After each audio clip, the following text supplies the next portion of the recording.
Stand पे पहुंचने से पहले डिसाइड कर लिया कि नहीं, मेरे को तो वहाँ नहीं जाना है, मैं पूसा रोड जाती हूँ। वहाँ पे ना बड़ा ही अच्छा लगा हुआ है मेला, वो भी साल में एक ही बार लगता है, तो वहाँ जाऊँगी। वो नज़दीक भी है। और मैं उस मेले की वेट भी बहुत टाइम से कर रही थी कि वो कब लगेगा, तो कब मैं कुछ नई नई चीज़ें खरीदूँगी, पौधे वगैरह या कुछ और खाद वाद जो भी लेना है वो तब मैं खरीदूँगी, तो मैं उसकी वेट कर रही थी।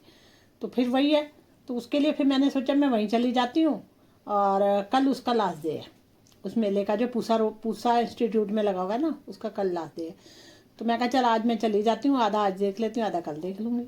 अब स्टैंड पे खड़े खड़े मेरे को दर्द ज़्यादा शुरू हुई। मैं कहा इससे पहले कि मैं ज़्यादा ही परेशानी हो जाए मुझे, मैंने दवाई खाई। फिर थोड़ी देर बाद बस आई तो वो बस जो थी वो थी, हाँ वो ग्रीन वाली बस थी। अब पता है क्या, उसमें चढ़ने में भी मुझे दिक्कत हो गई। अब हस्बैंड को सहारा देके चढ़ाना पड़ा, बताओ कितनी प्रॉब्लम है। अभी तो घर से ही निकली थी मैं, ये हाल है मेरा। फिर चलो चढ़ गई मैं किसी तरह, चढ़ना तो मुश्किल है, उतरना फिर भी आसान है। तो फिर वो बस भी सीधी मिली जो हमें वहाँ लेके गई। वो था पूसा रोड पे है, वो कृषि अनुसंधान केंद्र है ना, इंदरपुरी से थोड़ा सा अंदरपुरी के पास ही पड़ता है वो, है ना। तो वहाँ पे बस तो सीधा ले गई, फिर हम उतरे, फिर मैंने कहा चलो कोई नहीं, दवाई खाइए, आधे घंटे में तो असर हो ही जाएगा ना। फिर वहाँ से हम पैदल चल चल के वहाँ तक पहुँचे, तो कम से कम 1 से 1.5 किलोमीटर का रास्ता होगा, जो आराम से मैंने पैदल चल लिया, क्योंकि सीधा चलने में कोई दिक्कत नहीं है।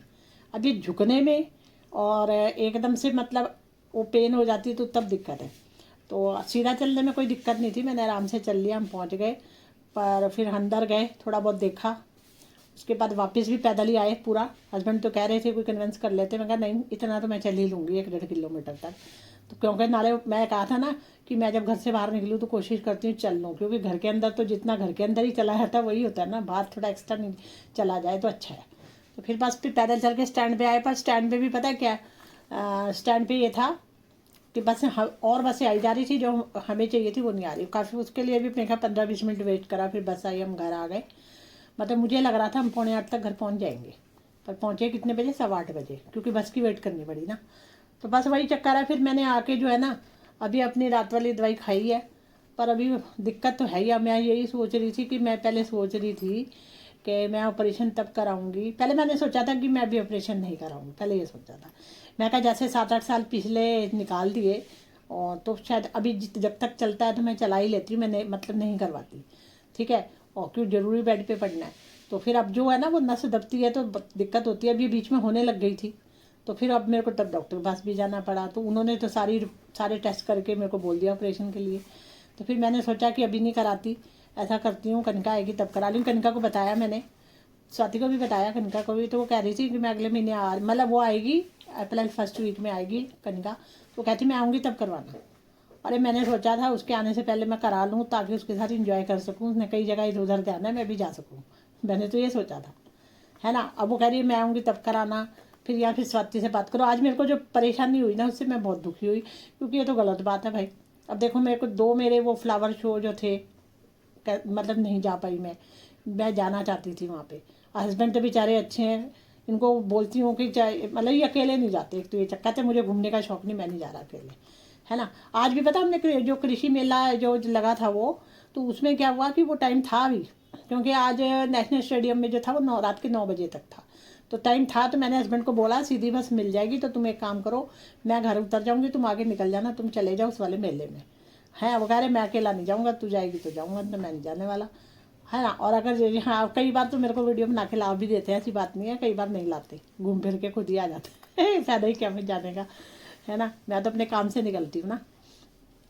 तो बस यही है, मैं यही सोच रही थी, ये तो गलत बात है भाई, मैं बिल्कुल ही बाहर ना निकल पाऊँ। तो अभी मैं पता मैं अभी ऐसे हाथ करा मैंने सीधा, थोड़ा 10-15-10 मिनट पहले, और एकदम से उसी नस में ऐसे लगा करंट की तरह एकदम, मतलब बहुत पेन हुई एकदम, है। अभी मैंने हस्बैंड को भी बताया, अभी हस्बैंड तो आते ही चले गए भाई अपना ले वो करने के लिए, खेलने के, वो खेलने नहीं, वो आज संडे था तो इनको आज रनिंग वनिंग करनी थी, वो उस करने चले गए। अभी आए तो मैंने इनको बताया, मैंने कहा देखो मैंने ऐसे हाथ किया, एकदम ऐसे मेरे को उसी नस पे एकदम करंट की तरह लगा। अभी अगर दिनों दिन हालत ख़राब होती रहेगी तो मुझे तो ऑपरेशन जल्दी कराना पड़ जाएगा। तो मैंने आके अभी कनिका से भी बात करी, तो मैंने कहा मैं सोच रही हूँ तेरे आने से पहले ही करवा लेती हूँ, मैंने सोचा मतलब। वो कह रही नहीं मेरी वेट करो, कोई ना कोई तीसरा जाना तो होना चाहिए आपके पास, क्योंकि पापा बेचारे क्या करेंगे, है ना। एक एक को तो हॉस्पिटल भी रहना पड़ेगा, फिर इनके खाने का कौन करेगा, ये खाना कहाँ से खाएंगे, अगर ये बाहर का खाएंगे भी ना तो इनका पेट खराब हो जाएगा। दिक्कत ये है, नहीं तो इंसान 1-2 दिन बाहर खा भी लेता है, पर ये भी दिक्कत है। वो कह रही थी पहले आपने घुटनों का कराया था, उसमें नॉर्मल होने में आपको 1 साल लग गया था। अब ये रीढ़ की हड्डी वाला भी ऑपरेशन तो बड़ा ही होता है ना, डॉक्टर इतना बड़ा नहीं बताते, पर उसको नॉर्मल होने में पता नहीं मुझे कितना टाइम लग जाएगा, नॉर्मल चलने फिरने में, क्योंकि डॉक्टर नहीं बताते पहले सब कुछ। और कई कई तो कहते हैं करवाना ही नहीं चाहिए, पैरालिसिस हो जाता है, कई लोग ये बोलते हैं। पर डॉक्टर से पूछा था, वो कहता है मैं तो रोज़ के 4 ऑपरेशन करता हूँ, महीने के 100 ऑपरेशन करता हूँ, इस तरह होने लग गया तो कोई कराएगा ही नहीं। बस देखो अब क्या होता है। मैं सोच रही थी अगर स्वाति को 1 हफ्ते के लिए बुला लूँ, पर आज मैंने उसको फ़ोन किया, उसका लगा नहीं। अगर 1 हफ्ते के लिए, उसकी वैसे भी पढ़ाई चल रही है, पर वो बीच में पता नहीं 1 हफ्ते के लिए आ पाएगी, टिकट मिलेगी कि नहीं।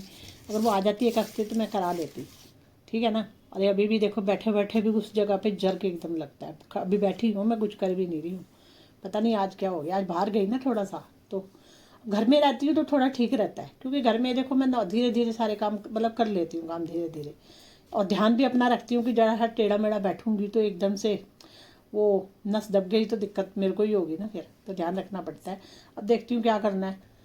हस्बैंड जो है उनको बोला था कि टेस्ट वो करवा के लाएंगे, मैंने उनको बोला था जो भी टेस्ट डॉक्टर ने लिखे हैं ना, तो उनका तुम परमिशन लेके रख लो, कोई इमरजेंसी पड़ गई तो मैं कम से कम टेस्ट तो करा लूँगी ना तब। और कहीं इमरजेंसी पड़ गई तो क्या पता एडमिट भी होना पड़ जाए, अगर ज़्यादा ही इमरजेंसी पड़ गई। चलो देखती हूँ क्या होगा आगे आगे, आगे तो भगवान ही जाने।